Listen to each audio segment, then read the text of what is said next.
राधे राधे आप सभी को।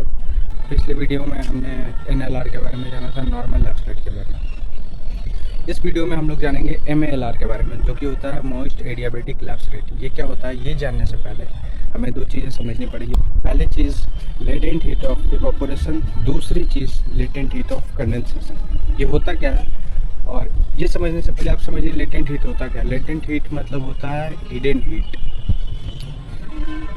आपके आसपास का अगर टेम्परेचर अगर हाई होता है, हॉट और ह्यूमिड होता है, तो जाहिर सा बात है एयर मास ऊपर राइज करेगा, और उसके साथ साथ जो वाटर सरफेस होता है, वाटर बॉडीज होता है, वहाँ से भी वाटर इवापोरेट होगा वाटर वेपर के फॉर्म में। और जब ये इवापोरेट होता है तो ये अपने साथ साथ हीट भी एब्जॉर्ब किए होता है, और इसी हीट एब्जॉर्प्शन को वाइल इवापोरेटिंग, इसको बोलते हैं लेटेंट हीट ऑफ इवापोरेशन। अगर आप अंधेरे कमरे में अगर टॉर्च जला कर देखें तो उस टाइम आपको कुछ कुछ फ्रीली सस्पेंडेड डस्ट पार्टिकल्स, आपको एकदम फाइन पार्टिकल्स दिखेगा, जिसको बोलते हैं हाइग्रोस्कोपिक एलिमेंट। और उसी न्यूक्लियाई के इर्द गिर्द ये वाटर वेपर एक्यूमुलेट होता है और ये धीरे धीरे ऊपर राइज करता है। और एक नहीं, दो नहीं, हजार नहीं, मतलब मिलियंस और ट्रिलियंस में होता है।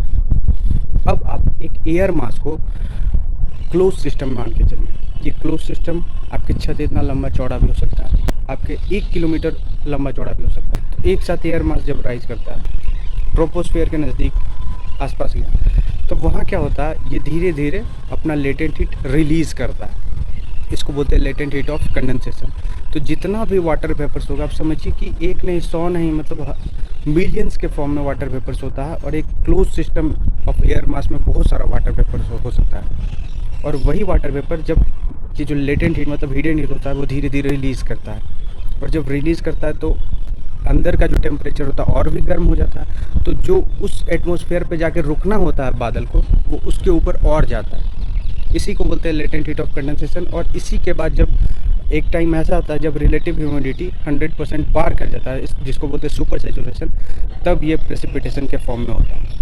उस कंडीशन को हम लोग बोलेंगे अनस्टेबल कंडीशन, और वही टाइम होता है जब रेनफॉल होता है।